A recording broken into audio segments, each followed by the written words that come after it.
as gas, dazzling streets of gold. I mean, we're looking at beyond description, but those pictures don't do it justice because I think we're overlooking something. It's not going to be pure white. It's not going to be just dazzling streets of gold. There's colors in heaven, and the picture books need to include the colors in heaven because, first of all, it talks about the tree of life. What color are most trees?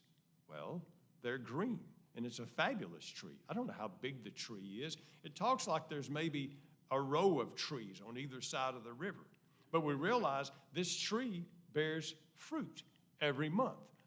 So maybe it's 12 different trees, or maybe it's one tree. We just know that there's a tree of life, and that tree bears fruit. Now, I'm just following the logical, physical, natural order of things.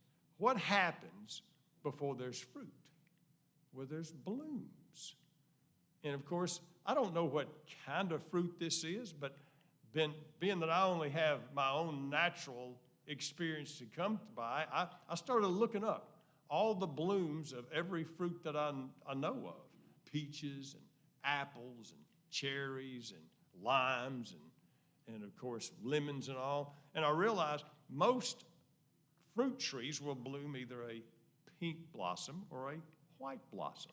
So we know that there's green leaves, and we know that if it follows the natural order of things, there'll be some color on the blossoms, and then of course you got the fruit. Don't know if it's natural fruit or what kind of fruit that it is, but we do know he did say that for a reason so we can at least get in our mind's eye. He told us there's fruit. Now, I can't imagine any other fruit except the fruit that I know. So we understand that there's apples of different colors, red and green, and then there's peaches, and they're, of course, peach-colored. And then you have the lemons, and then you have the limes, and you have all the different kind of the cherries. So you have all these different colors on the tree. So we understand there's colors there. And you say, well, we can't be sure what color there is, but then he gets real specific about what colors are involved in the construction of the new city. Because we have always seen it as far as like marble white walls and the walls of temples and the walls of cities as we know it. But let's take a closer look at chapter 21 with the construction materials in verse 18. Chapter 21, and we begin in verse 18. And the construction of its wall was of jasper, and the city was pure gold and like clear glass. The foundations of the wall of the city were adorned with all kinds of precious stones. The first foundation was jasper, the second sapphire, the third chalcedony, the fourth emerald, the fifth sardonyx, the sixth sardius, the seventh chrysolite, the eighth beryl, the ninth topaz, the 10th chrysoprase, the 11th jacinth, and the 12th amethyst. And the 12 gates were 12 pearls, each individual gate of one pearl. The street of the city was pure gold like transparent glass. So we understand the construction of its wall was as jasper. Jasper, of course, had to look this up. Jasper is a green stone. But of course, it's an opaque stone. It's not clear or translucent like a crystal, but it's a solid colored stone. So it's a green stone, but if you do some research and you look for jasper, we know that jasper can also be yellow and red. And it says, this is not decoration, it says the wall was made out of jasper. Now we have to understand what kind of wall we're speaking of. He's talking about New Jerusalem. And of course, Sharon and I went to Old Jerusalem, and we went to all of those buildings around there. And I'm telling you, the wall around Jerusalem is made up of blocks bigger than a 15-passenger van. I mean, they're huge. We're talking big blocks. And we're talking at least blocks that size made of jasper. So we understand here is a wall made of green and yellow and red of a precious stone. And then, of course, it talks about gold, pure and brilliant. We know what that looks like. And then it says, and then it was a sapphire. A sapphire is a clear stone, a transparent stone, and it is a deep royal blue, or sometimes even a lighter blue, but is a brilliant blue. So we understand. Then chalcedony. It is sky blue. It's another opaque stone. It's sky blue with colored stripes like turquoise. So we understand here is turquoise stones on this wall. Now, we don't know how big this is, but it says the wall was decorated with these stones. So we understand could very well be overlaid with these stones. Here's interesting about this chalcedony. The ancient writers who knew exactly what stone he was talking about described it this way. It has a green sheen like a dove's neck, when you see those feathers, or a green sheen like a peacock's tail, where you kind of have this bright shimmer, and we understand that it just has a different look on it when the light reflects off it in such a way. So this is a very colorful stone. Then we have a emerald. Emerald, of course, is a transparent stone. It's a clear stone like a jewel, and it's deep green, beautiful stone. Sardonyx, it's another opaque stone. It's not a crystal stone. It is red with white stripes, but as I began to look at these stones, I wanted to look them up and see what they look like. It was a red stone with some black and sky blue layers in it. So we understand this stone in and of itself could be several different colors just in one stone. And then we have a sardius, which is a clear stone. It's red, but not quite like a ruby. It's like a fiery orange red, like a brilliant sunset. And then you have chrysolite. It is a brilliant, clear lime green, like a chartreuse, like the high visibility t-shirt that you wear. I mean, we're talking about safety yellow green. It is knock your eyes out green. So we realize it is a very brilliant stone. Beryl is a clear stone, and it is a brilliant sky blue.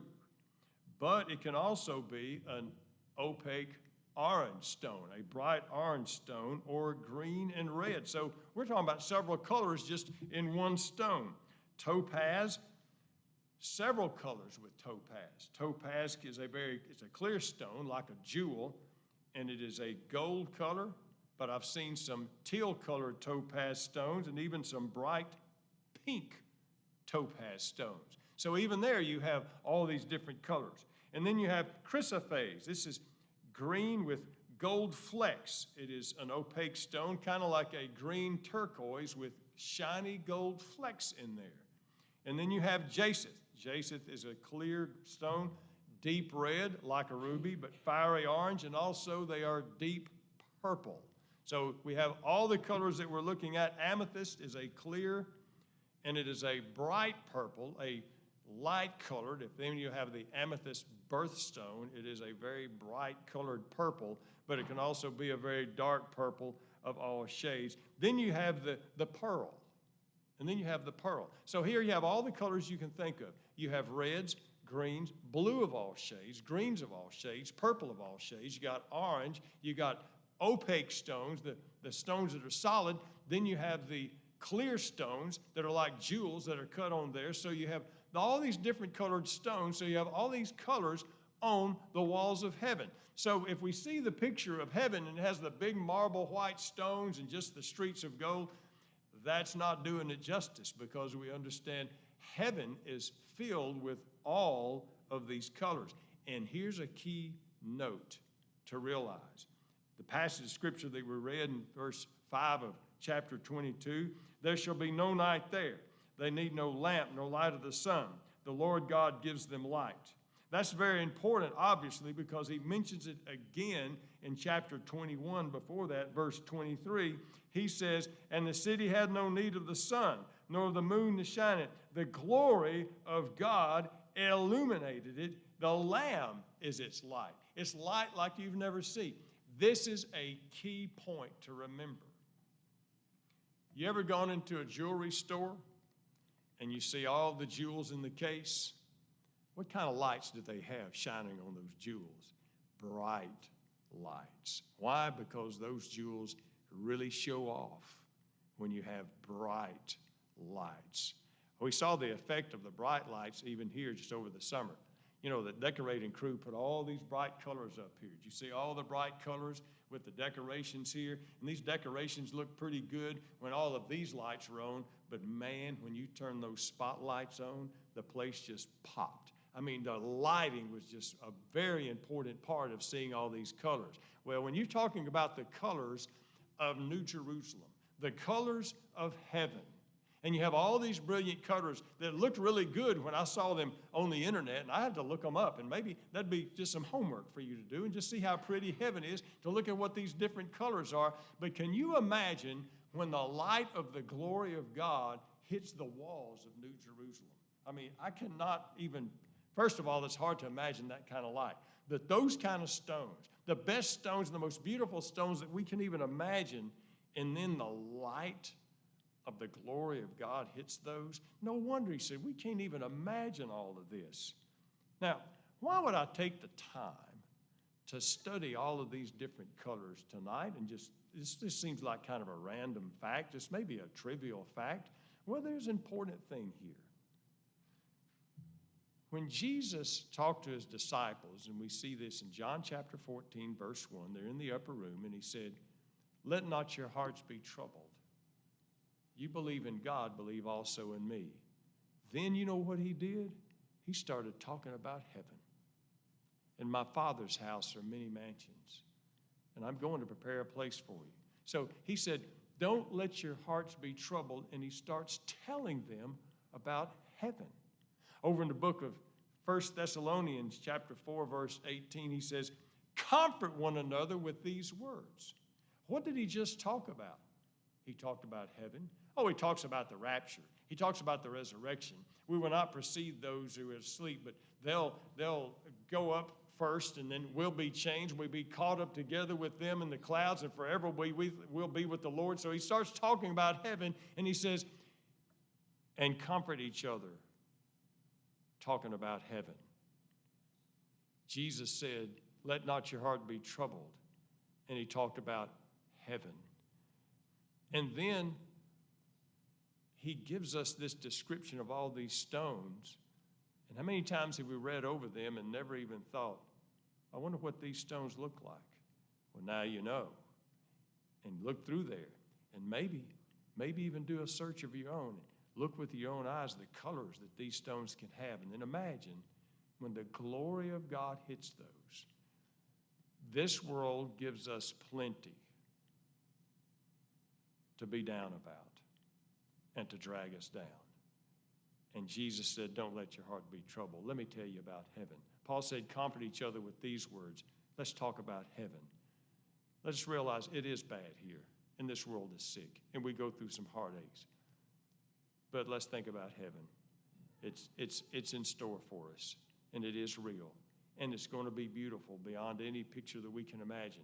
And it's going to be colors and sparkle and glitter. It's going to be something. And let's think about heaven and let that guide our thoughts through the week. Anything before we close? Let's stand and be dismissed with a word of prayer as we're